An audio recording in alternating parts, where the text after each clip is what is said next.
All right. Welcome everybody to episode 26 of the Hideout. Today we have another exciting panel. We're going to be talking about mobile games. So as always, we'll start with an introduction of the guests, and then we will jump into some questions. We got a pretty stacked panel today, so really excited. I think we're waiting for one more guest, but we'll get started, and then once he's here, we'll get him up on stage. But for those of you who don't know me, my name is Nick Frontera. I am one of the founders and CEO of Apollo Entertainment, the company behind Satoshiverse.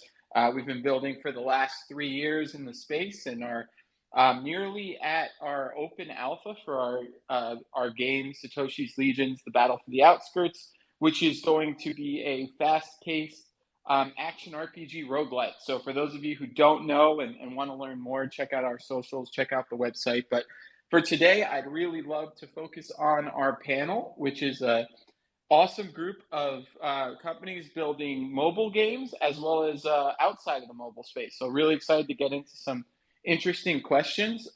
So what we'll do is we will lead off with, let's see, who do we got? We've got Ned from Shatterpoint. Why don't you lead us off? Hey.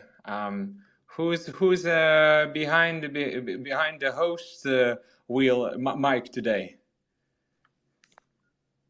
For me, this is Nick. This is Nick from Satoshiverse, and then we're going to have Spencer on the Apollo account. Awesome. Well, pleasure. Hey everyone, pleasure to be here. It's our, I think, first time at your space. So for those who don't know me, I'm Ned, head of partnerships at Blog Games and Shatterpoint.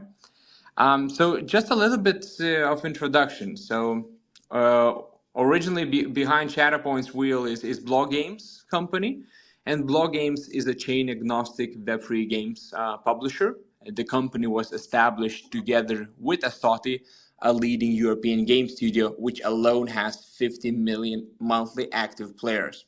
Our first Web3 title and star project is, of course, Shatterpoint, which was the first ever, by the way, Polygon network project minted on Magic Eden.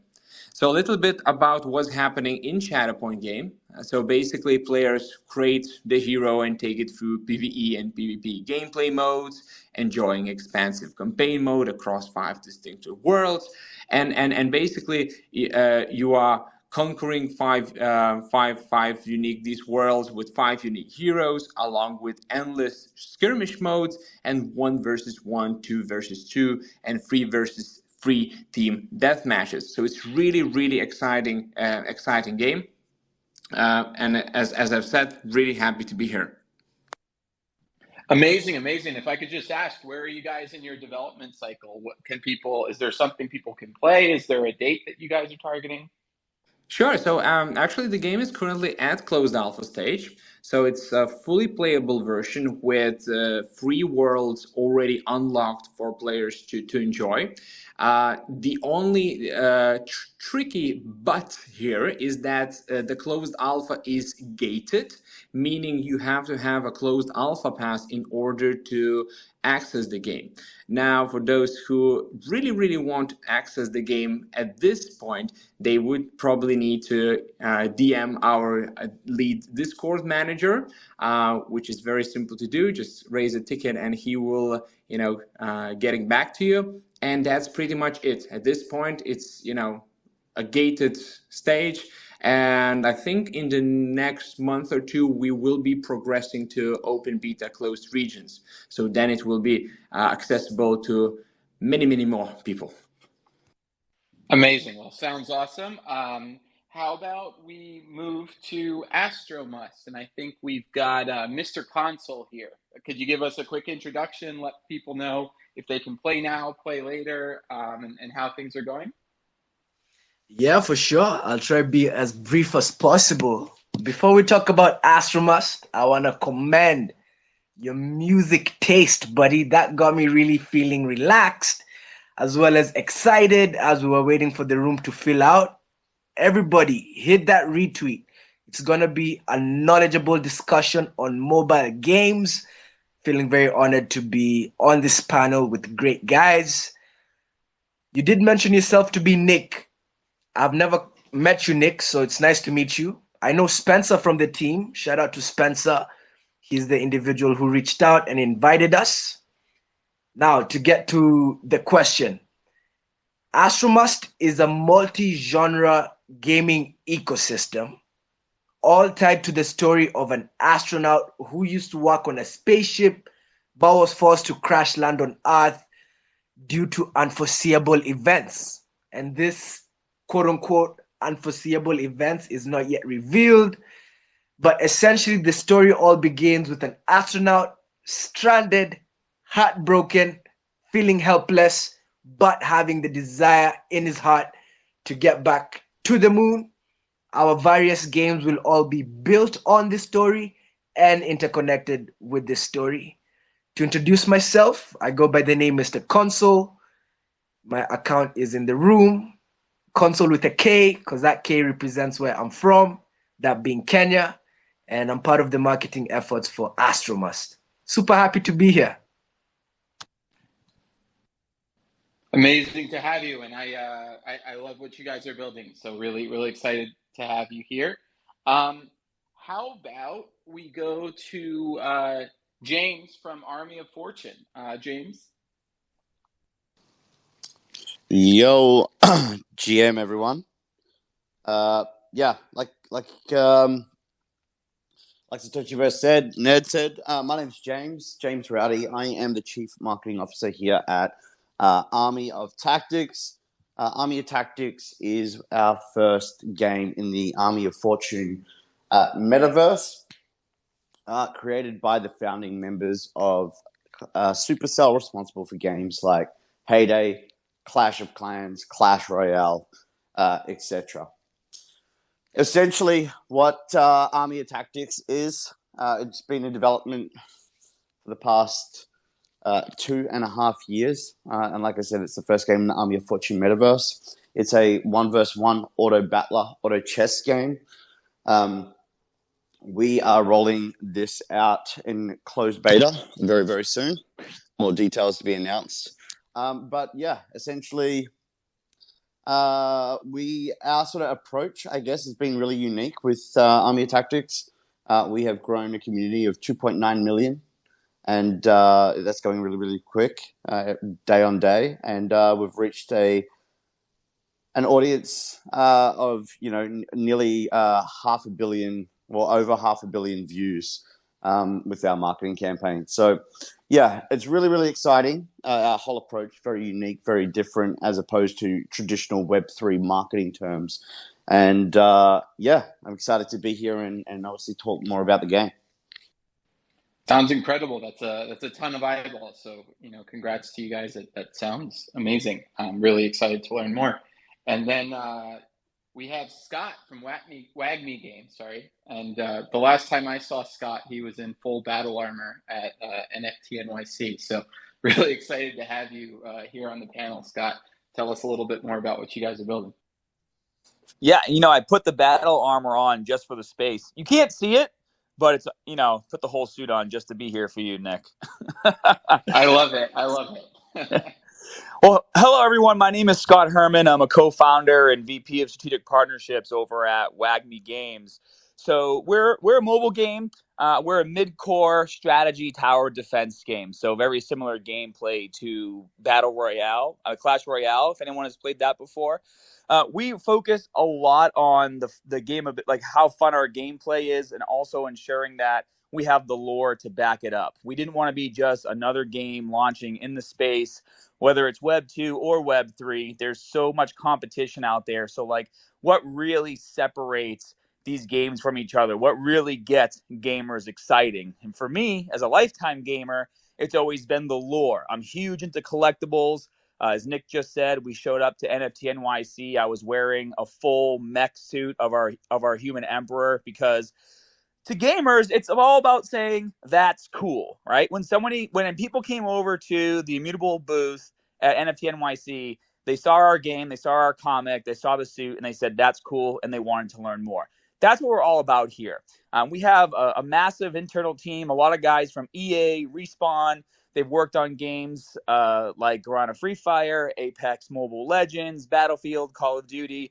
Just a lot of amazing talent, and we're launching our soft beta in both app stores, so iPhone and Android here, coming up in July. So it's kind of an all hands on deck situation for the next month and a half to get ready for that, but we're really excited. Our beta is playable and has been playable on test flight and through APK on Android for the past 8 or 9 months. Anybody's here is more than welcome to go and check it out. But we're getting our founders packs ready. We're getting everything buttoned up for a massive release in July. We're super pumped, super pumped about that. And pleasure meeting everyone here. I'm looking forward to discussing gaming. Amazing. Well, good to have you back. I've had the chance to play the game, and I think it's a ton of fun. So really excited to have you guys on as well. And then I think we've got Spencer back up here. So last but not least, Spencer, could you give a quick introduction to yourself, and then we'll jump into the questions? Sure thing. Yeah, my name is Spencer Vogel, and I've been working on the business development and strategy side of things with Satoshiverse and Apollo for the last couple of years, and I'll be hosting today. So basically, we're going to start off with a couple of questions for everyone in the group, and we can kind of just go around and answer, and then we'll get into some individual questions for each of you. So my first question, and maybe we can have Ned start us off answering this one. What are some of the biggest challenges with building mobile games for the Web3 space? Sure. So I mean, generally speaking, Web3 is still in a very early stages. So I would say the user experience is still quite fragmented.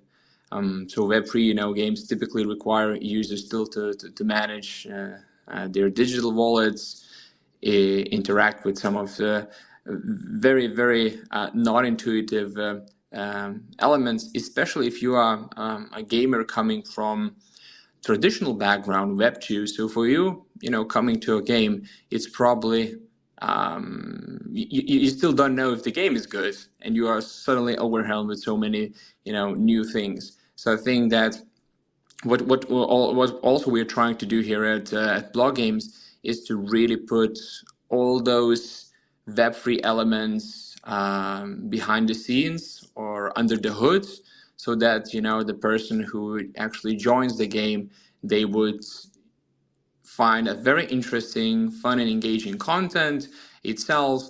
And for those who were interested to dig a little bit deeper, they will find all those features there as seamless as possible. So that's basically the goal. Also, the poor performance and scalability could be another hurdle in a way, as well as a bit fragmented ecosystem. As I've said, at the beginning, the Web3 ecosystem is still in its early stages, so resulting in a fragmentation among different blockchain platform standards and wallets. So these little things, I think they will really progress as more and more games are being introduced, and I think that we are walking towards a very nice, very good direction, because from the speakers that are here today on the panel, I can definitely feel that these are high quality games who are working hard to have that content to back it up, rather than just to focus on a quick win. Scott, anything out there? Yeah, I think you absolutely nailed it. In this space, the biggest hurdle, I agree with you, is actually onboarding the gamers, getting them excited, and kind of keeping everything under the hood, like you said, like asset ownership, NFTs. And if your game has a token, how the token's used in the game, you have to present it in a way that makes sense to a gamer. It can't be the lead, right? I think it's so funny when I talk to people in this space, and I'd love to know if you guys agree, because of course we have a token. We have our WAGMI Games token, and it's a full utility token. But when you're talking to crypto degens and you're trying to explain to them your game and everything that it's about and how it works and how it plays and how the characters and all that information, their only question back to you is, yeah, but like, what about your token? And it's like, you don't play Call of Duty to buy COD points. You don't play Fortnite to buy V-Bucks, right? It's not the centerpiece of your game because it's a freaking game. And, I'm sure all of you have had these same conversations with people as well. And it's like, okay, how can we convince Web 2 gamers and Web 3 gamers to want to get involved and play these games and see that they're going to be sustainable and they're going to be around for a while? And, I agree with you, Shatter. Lead with gameplay. Lead with fun gameplay. It's sure you might sell out an NFT collection that has 10,000 pieces, but that's only 10,000 pieces. If you want to be successful and around for a while, you have to have an ecosystem that's not only sustainable, but also scalable. If you can't scale your game, how are you going to onboard 10,000 players, 100,000 players, 1 million players? There's mobile games right now in Web 2 that have like 10 to 14 million players concurrently every single month. That's the goal, right? That's the goal, is to have that kind of adoption. And I think that's what we're all working towards here. Yeah, I think, Scott, you're absolutely right. I think one of the challenges really is education, not just of the, Web 2 space, but also the Web 3 space. Because, I share that kind of sentiment of tokens probably mean something different in the gaming space than they have for, the majority of, 2017, 2018, 2019 ICO phase companies, where people really were looking at it as a way of, essentially betting on a project. And I think for games, it's interesting because in my mind, there's never really been a more clear use case, like true utility for, digital asset ownership, which is, I think, what the blockchain provides. But it's so clear that it's actually different from 90% of the ERC20 tokens in this space, which you essentially have to invent utility attached to the token. Here, the utility is fairly evident, right? We're taking digital assets that have existed, in the gaming space for the last 20, 30 years, and we're creating an asset ownership model through the blockchain. And I think it's that simple, and then sure, there's plenty of stuff that you could do, from an interoperability perspective and, licensing perspective and ownership. There's plenty of things we can build on top of that. But the true value add for the gaming space is relatively straightforward. It's asset ownership. Yet we still see hordes of Web 2 gamers like patently rejecting what I would consider to be the most consumer focused development in the gaming space in the last 20 years. I don't think anything has done more to empower players than the potential that Web3 has. And to me, it's sometimes troubling that the history of all these meme coins and projects that are rug pulls and kind of the bad rep that NFTs and crypto have gotten are really starting to undermine that use case that the NFTs and the blockchain present. Because if you would have asked me 3 or 4 years ago, when I really got involved and excited about Web3 for gaming, I would have said, well, the hardest part's going to be convincing developers to actually build on the blockchain, because the incentive model is super consumer focused. And now we're having a hard time convincing consumers, which to me is kind of backwards. And so I think there's a bit of we obviously need to work on the UX a lot, right? Because the UX hasn't quite gotten there yet. But I think there does need to be a bit of education on what is the true value add that we have here. Let me just somewhat welcome myself into the conversation. Your point is 100% true, Scott, that at the moment, what plagues us all as a space and as individual projects is the community building aspect of it. But if you take away Web3 from the equation altogether, it's hard getting visibility of your mobile game in the mobile industry. just because there's so much going on, because essentially we're all somewhat competing to get exposure through the same means, and that just makes the bidding price per user expensive, right? I think that's just a problem altogether in the space. Now, when you say that we need to lead by gameplay, I actually did a little bit of research on this, because altogether, whenever I've been engaged in these conversations, I always love taking the contrarian point. But when you look at it, I don't think mobile games, I'm not talking about PC games, I'm not talking about console games, I'm talking about mobile games. I don't really think they really care too much about gameplay. And I'll just simply tell you to go to your iOS or Play Store top 10 and look at the games that are truly trending. And let me just give you some facts. 60% of mobile games are puzzle games. 78% are casual games, right? And I really just found myself going to my Play Store because it was some of the same rhetoric. We need to have fun games. We need to be fun. But the games such as Candy Crush, which are crushing it, and I think they're more addictive than fun.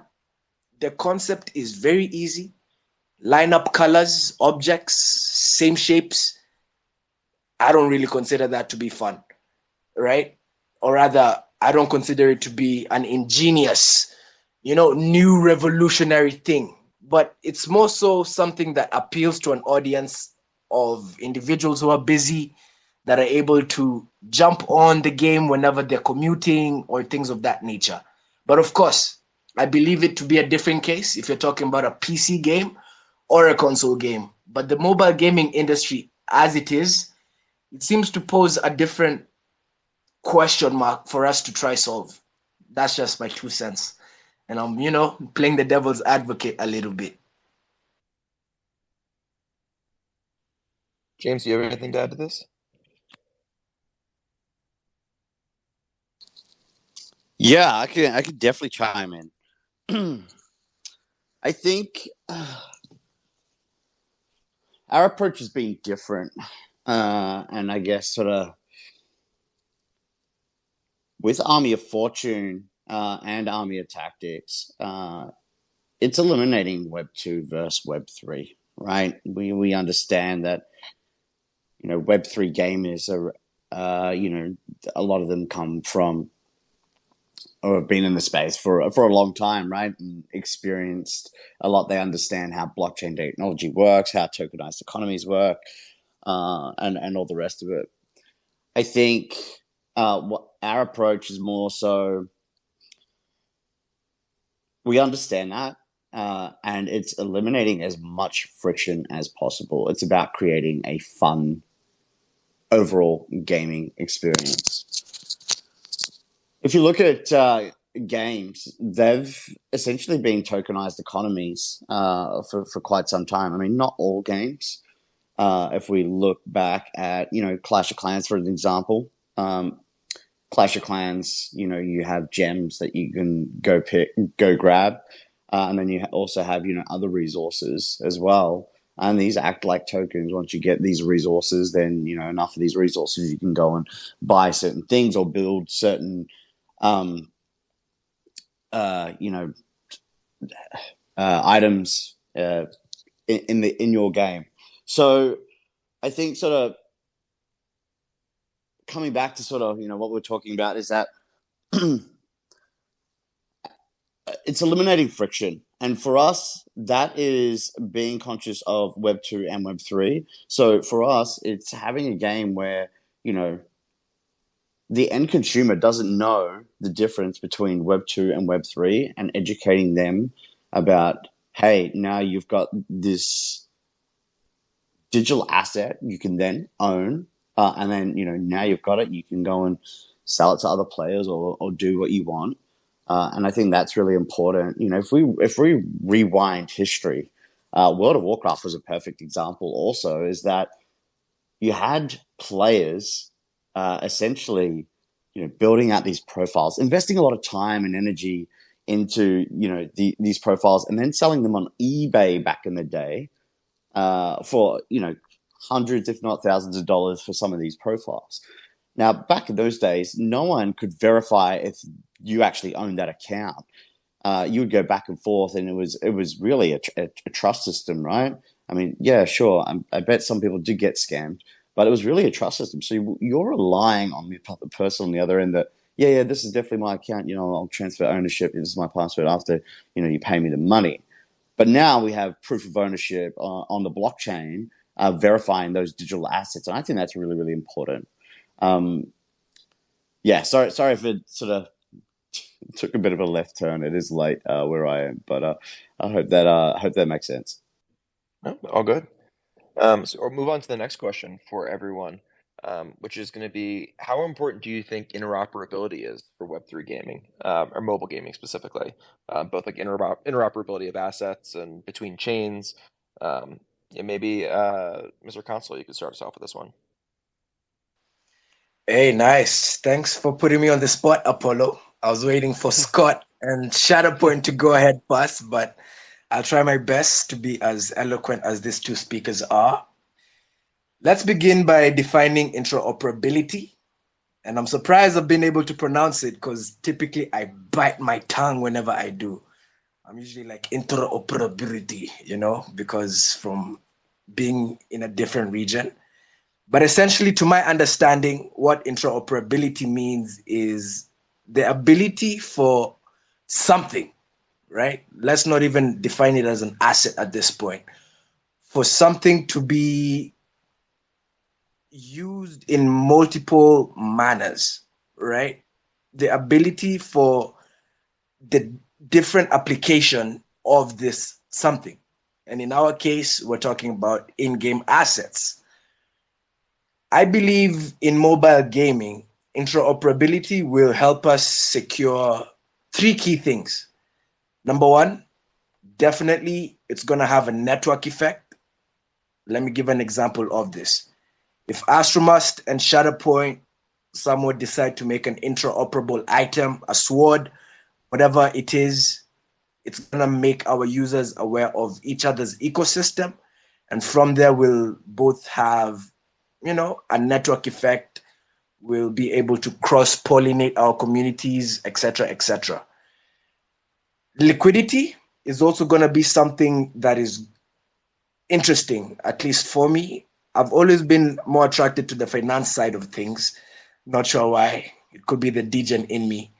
But I foresee liquidity to increase because of the ease of trade Web3 is really going to cause from the infrastructure that enables operability to partake, right? And with that, let me pause it there so that our other panelists can also add their points.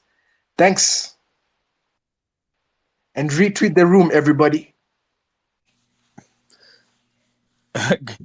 Great points, Astro. I think interoperability is going to be one of the things that really separates and helps not only gamers but creators to understand the opportunity that lies within a Web3 based game. A lot of games right now are already doing collaborations. We're seeing it in Fortnite. We're seeing it in a lot of mobile games too. But to have control of those assets is huge. So another thing, for example, I was on a podcast last night talking about this, and the question was, well, if the goal is mass adoption, and why not just keep the game Web 2? Why make the digital assets NFTs? And it was kind of a 2-point answer. Number one, if the game if the game unfortunately doesn't do well and shuts down, but still has a cult following, right? You still own those assets. The game might not be playable, but you still have everything that you purchase as a collectible in your wallet. Now, let's say another game comes out and recognizes this cult following that this other game has. They could provide some sort of utility in their game if you brought those NFTs over and logged in, right? Like, hey, log in with your WAGMI NFT in this game, and it'll give you a free character or a free skin, right? And then to take it even further, I think collaborating and then also going from game 1 to game 2. I know a lot of the builders in here, Army of Fortune being one of them, plan on doing multiple games. And we're the same way. We're WAGMI Games. Our first game is WAGMI Defense.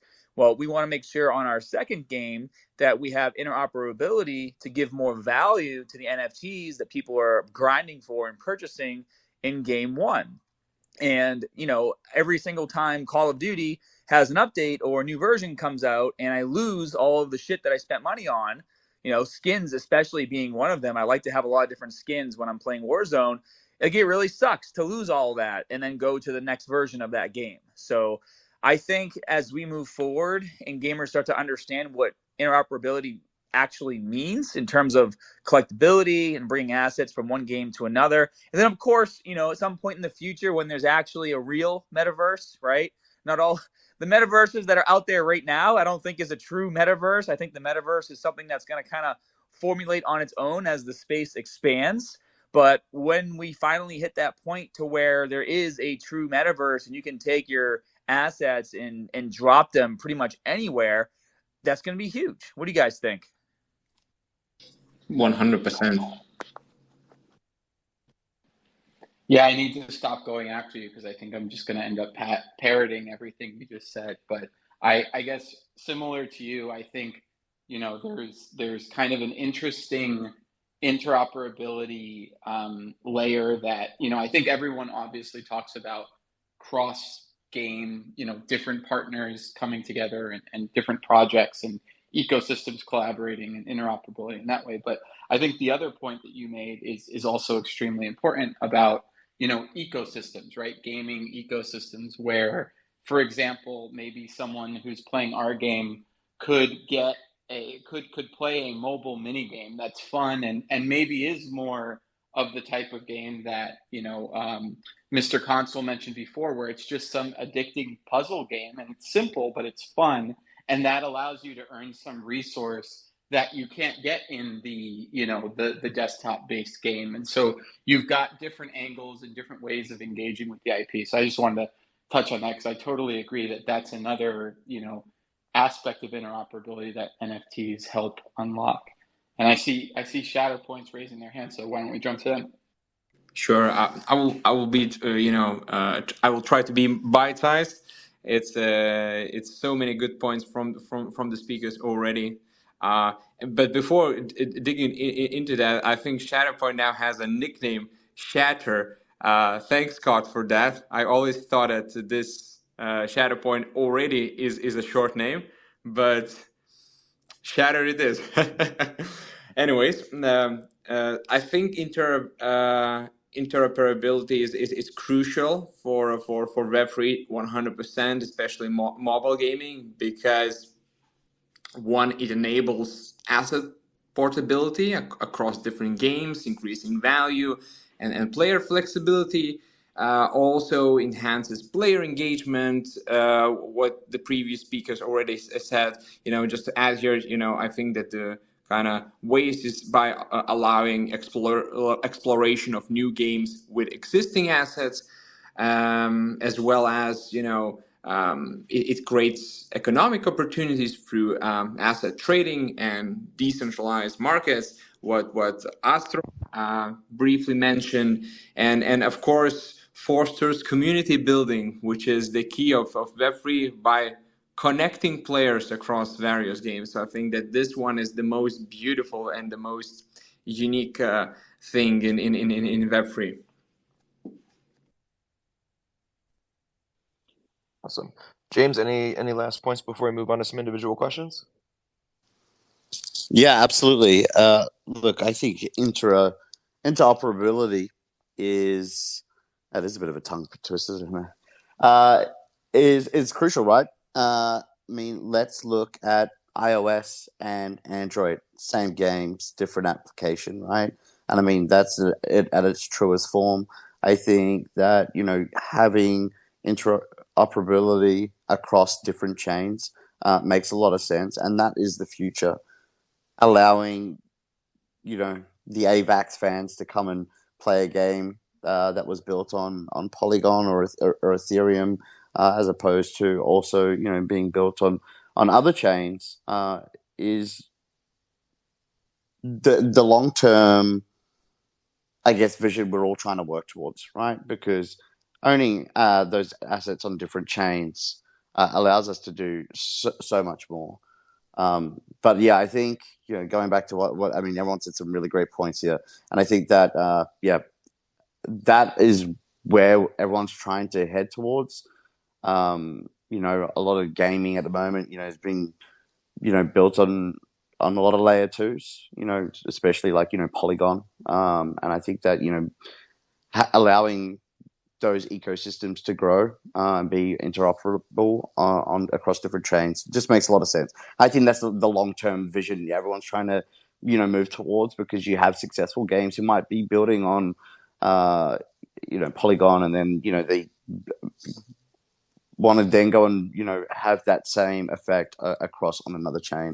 And, that in the long run is the truest form, is owning that digital asset across different blockchains. And I think it's huge, and anyone who's in gaming. Awesome. Thank you, everyone. So moving on to individual questions. First one is to Scott. So one of the things I love about WAGMI Games is your big focus on lore and storytelling, and then the fact that the game is based on the original comic books, the Nephi Wars. I was curious if you could tell us a bit about how that story comes across and translates into the mobile game. Yeah, sure. That's a great question. So, myself being a gamer my entire life and being a collector, I get super sucked into the lore of the games that I play. And some of the games I only play because I was addicted to the lore, the comics, the manga, the TV shows, cartoons, right? And so we thought it was really important to make sure that, yeah, we're a mid-core battler game, aliens versus humans. But why are the aliens fighting the humans? Why should I care about the human emperor? Why should I care about the aliens and their fight to win and want to get all the Nephi? And the way that you do that is you give the characters backstories. Our CTO, Luis Trujillo, this actually all comes from his mind. I mean, he pretty much wrote a novel describing the entire story, all of the lore, and then we've been taking that novel and piecing it off into comic books. The first one that you just said is called The Betrayal. The series is called Nephi Wars. The second comic is already almost done, but in that first comic, you learn the reason why the aliens and the humans are fighting. The year is 3022. The aliens came to Earth to mine the core element of our Earth. It's called Nephi, and that's used to power their spaceships and their suits and the civilization. And when they tried to conquer us, they couldn't. We fought them back. The humans formed the WAGMI defense, fought them back, and then a treaty was put in place. And in the first comic, The Betrayal, I don't want to ruin the story for those of you who might want to read it, The Betrayal kind of gives it away, right? The war ensues, somebody betrays the humans, and then the aliens attack, and now it's all-out war. The WAGMI defense gets back together, and they're now fighting off the aliens again. Now, of course, in the game, you can fight aliens versus aliens or humans versus humans, but what's so important to me being on this team is that I know that as the story moves forward, if you now have a favorite character, and I know this because this is how it is for me in the Dragon Ball Z game that I play, Dokkan Battle, no matter what banner comes out, if there's a new Broly character on that banner, I'm spending all my money trying to get that character because he's my favorite. So even if you don't want to spend any money, you're a free-to-play player, if General Figu is your favorite character, you're probably going to buy his skins and his weapon upgrades because he is your guy, he is your favorite. And that's what happens. And we see it with IP for all of the biggest, franchises out there. People get attached to their favorite characters. And then also having a story that moves forward helps the game move forward as well. Helps the game not become just like stagnant and stale. If a new character gets introduced in the story, you can bring that character into the game. If a new planet gets discovered, you can bring that map into the game, right? So there's all these different fun things that you can do. And also, the comic book is an NFT as well. So what we're doing is creating a special loot crate for the comics where if you own the comic and it's in your wallet when you're playing our game, you're getting monthly exclusive comic war chests, which actually is going to give you comic variations of the units.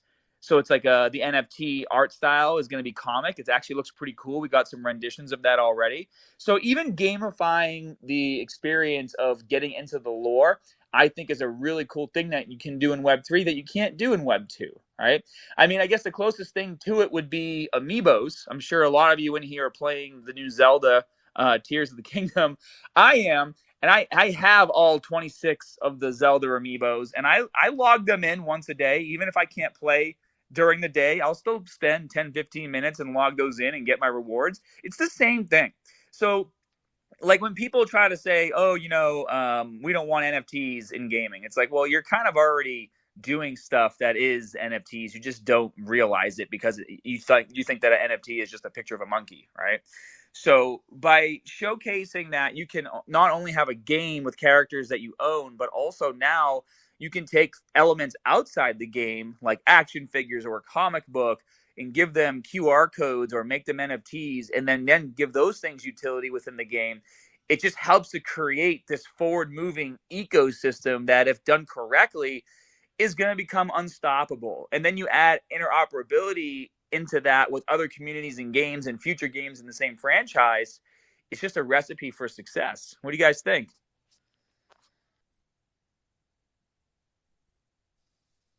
Awesome. Thank you, Scott.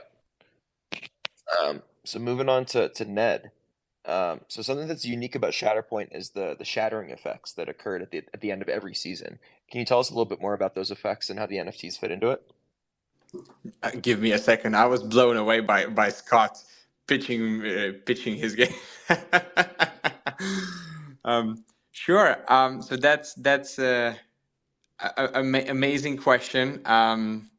So after a set of period of time, as you said, the season ends with the shattering event, and basically what happens, your hero is reset back to level 1, and you lose your equipment gained in that season.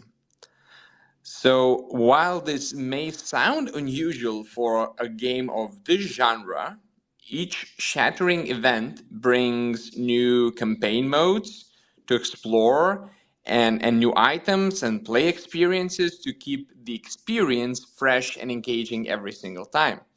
Now, your progress as a player is in each season is not entirely lost, as you are also able to carry over your runes and shards collected in previous seasons, as well as any limited NFTs you may have won by being one of the top players in a given season. So that's basically how it is structured on the Shatterpoint. Once you actually start playing the game, I think it makes so much sense. And in terms of the NFTs that's available there in the game, so we have NFT heroes, we have runes, we have some cosmetics, and other digital collectibles. So it's really exciting and well balanced game. You have some of the items NFTs, you have in-game currency, so it's really balanced the game out, and I'm really encouraging for those who find it very interesting to check out our closed alpha, because it's really awesome at this point already. Very nice. Very excited to check it out. So next question is to Mr. Console. So mobile gaming is just a piece of the larger Astromust universe. Can you tell us a little bit, I guess, kind of about what the larger universe looks like and then how mobile gaming fits into that? Yeah, thanks. And I really love hearing about the other projects. You guys are doing awesome and keep building truly. In any way that we can support, let's make something happen. I think we're still somewhat in the builder's market. As soon as these ideas that I've had come to life in full form, it's going to be very, very exciting. Let me talk a little bit about what Spencer has essentially spoken, or rather asked. As I did introduce our game earlier, it's the beginning of it all, of an astronaut who used to work on a space station that crash landed on Earth. With such a law, which the law can essentially take very multiple forms. And one thing we noticed at Astromust is that all other games are competing in single title genre industries, right? For example, you could be an RPG game purely, an MMO purely, a racing game, a football game, and that's the limitation of what you're building. And that essentially gives your growth cycle a predicament. You're going to reach a point where, I mean, how many football games can you release? How many shooter games can you release? And things of that nature. You'll just essentially be somewhat trapped. When you look at the multi-genre ecosystem, right at the top of revenue is Roblox and Minecraft. And the reason as to this is because they're multi-genre by nature. They're user curated. That means I can join today a game on Minecraft and experience something different than that of tomorrow. And that's what we're really going after. And we're using blockchain technology as well as the story of the astronaut who crash landed on Earth with the mission to build back to the moon to connect it all together. We want users to jump into our ecosystem to experience shooting. Recently, we released a battle royale shooter game on PC. If you're an FPS player, we have that for you. On iOS and Android, back in August last year, we released a little bit of a small game loop concerning crafting. And when you think about it in that light, we're going to have users just pouring in from different angles because they all have their own different likes and we're catering to all of them. And all of that will now be supported by the Web3 layer, which is going to be behind the scenes, the token, and it's going to make us very concrete from my understanding of it. If you think about Call of Duty, it can only be a shooting game, right? I don't foresee them really making a racing game unless things change. You know, they can also be very creative on their part. But essentially, that's the limitation of the IP. And we are not being limited. We are utilizing a technology that's revolutionary. And we believe in the vision, in the data, as well as in our advisors and our ability to execute that which will advance this space forward. Has that answered you, buddy? I know at times I tend to ramble. No, it's great. Thank you. Thanks. And then next to James. So Army of Fortune just announced its first title, Army of Tactics, last week, and you mentioned that you guys have been doing some creative marketing tactics. So as CMO, what are some of the strategies that you guys have been doing to grow the community? Yeah, absolutely. So, like I said, I guess touched on at the start. Our approach has been quite unique, and I feel like, especially in Web3 with gaming, it was really hard. Well, I mean, not really hard, but I guess the main approach, especially on Twitter, is hey, go and bot your account and make your game look good and all that sort of stuff. And I think our approach has been really different. Ours has been 100% organic, and what we've done is realize that, hey, we're an attention economy. You need to grab attention. You need to grab people's attention, especially when you're playing games, right? Why are people going to come and play a game? It has to be fun. So for us, it's not just simple marketing. It's more so building culture. And what we've done is we've essentially got our characters and given them a personality, given them a tonality, and really leaned into meme culture. I mean, meme culture is a pivotal part of gaming and internet culture. And, I'm sure, a lot of us here either, send or receive multiple forms of memes or maybe both every day. So we decided to create fun animations and really lean into the memes and trends and create those on short form video content platforms, so like TikTok and YouTube, and we've had really great success. We scaled Frog Pikeman, one of our characters, from 0 to 1.5 million in a little over 6 months, and then we had really great success with a rollout of our new character, and we went from 0 to 1 million in 7 weeks, and when I say million, these are followers. One of the videos on Blick, the Gobbler, alone has done over 102 million views. It's ranked the 1300th or something most viewed video on TikTok currently. Our goal is to keep pushing that algorithm and scale that as quick as possible. Now, what does this do for us is, well, it grows overall brand IP, and I think that's one thing that we see a lot of sort of gaming companies. It's like, well, how are you going to grab people's attention to come and play your game, right? So instead, us building that culture, building that fan base. We've got a fan base of Blick the Gobbler. We've got a fan base of Frog Pikeman. So people can go and they might enjoy consuming, fun meme culture content on those platforms. But then it's more so building that lore and that story into our characters, right? So as these characters, we start to roll the games out and the characters become more involved in that, we'll do different segments, so day in the life and really sort of leaning into more of the meme culture whilst they're inside the game, playing the game. And we think that's really cool and really important because, at the end of the day, it's all about storytelling, like, Scott was saying.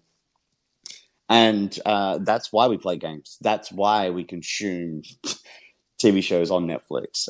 So it's really sort of, getting people to relate to that and having this across multiple characters. As humans, we are different we all have different personalities, right?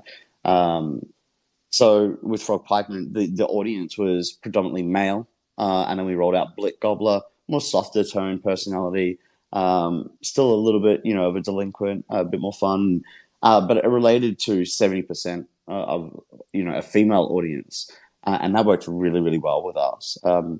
The approach has gone really good, and well received, and I think a lot of people that we've been speaking to have sort of seen us do marketing differently, as opposed to traditional Web3, and grown our community now to 2.9 million followers, and seeing over 500 million views. We've got a goal to reach 10 million followers, 10 million followers and 10 billion views in the next few months. And doing this all completely organically is, I think, just completely revolutionary, not just for gaming, but just overall marketing.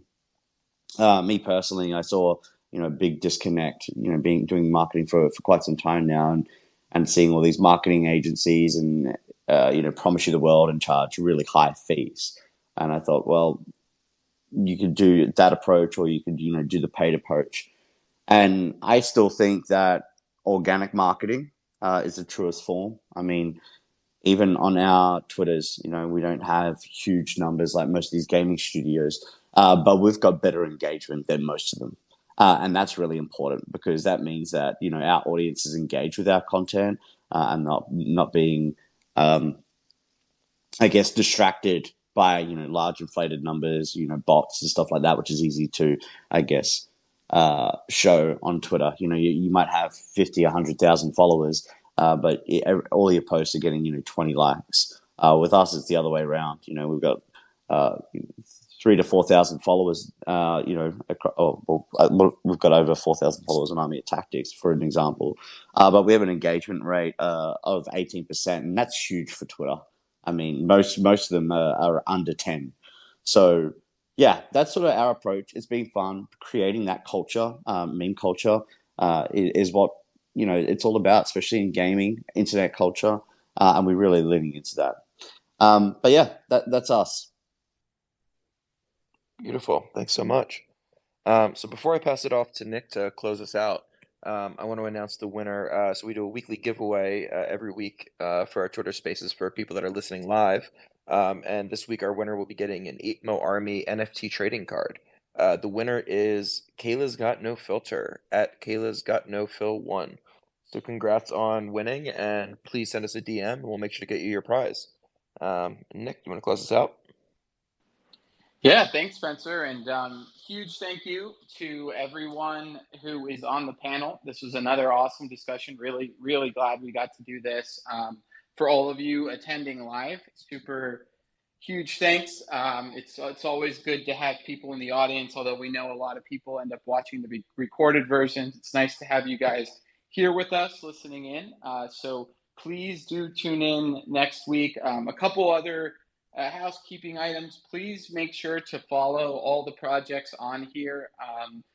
Everybody is building awesome stuff. We try to do our research before we have these spaces, so we really want to make sure that we're shining a light on projects and people in the space who are really moving it forward. So please go and follow everyone and learn more about what they're building, because this is what you're going to see in the next 6 months to a year.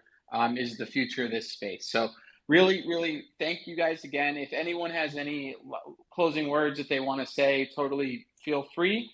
But then, after everybody says their goodbyes, I will close the space, and we'll see everybody next week. This was a pleasure for me, and thanks everybody so much.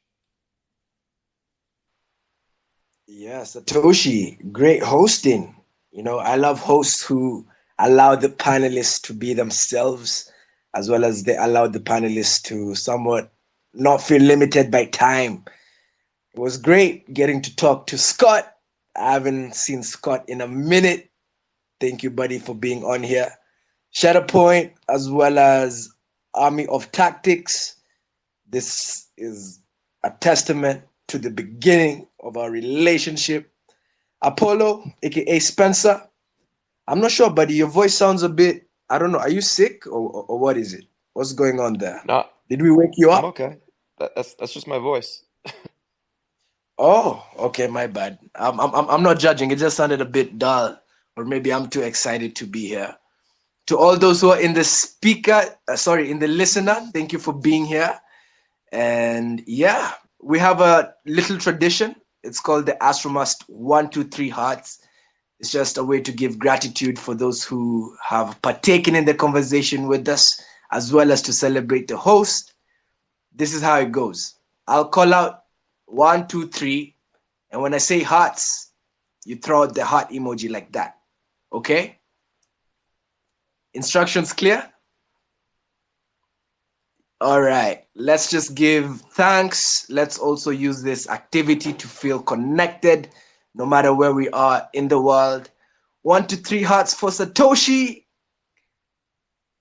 Oh, guys, we gotta work on the timing. When I say hearts, we pop out the hearts almost immediately. All right. 1, 2, 3 hearts for Spencer for the invitation. 1, 2, 3 hearts for making new friends. 1, 2, 3 hearts for an awesome conversation. It's only Tuesday, but yeah, the week seems to already be over by having such an awesome conversation. I'll celebrate the rest of the week. Thanks, guys. Hearts. I love it. I love it. Thanks for having me, guys. Really appreciate you and really appreciate the conversation, and also really appreciate the hearts as well. So yeah, thanks again, everyone. Have a great day. Yeah, thanks for having me up here, guys. Really love seeing other creators in the space. 2023 is going to be the year that a lot of these games get built and launched, and we'll start to really dig our feet into the floor. And of course, we can't do that unless we have amazing community. So everyone in the space today, listening and hanging on and being here the entire time, thank you so much for being here. Likewise, thanks for having us, Nick. Awesome host. Hopefully, we can meet up in other spaces as well. All right. Thank you, everybody, and see you next week. I'm really looking forward to it. And everyone on the panel, feel free to DM us. We definitely want to hear about what you guys are doing and seeing how we can support in any way with stuff that's coming up. So talk soon, everybody. Have a great time.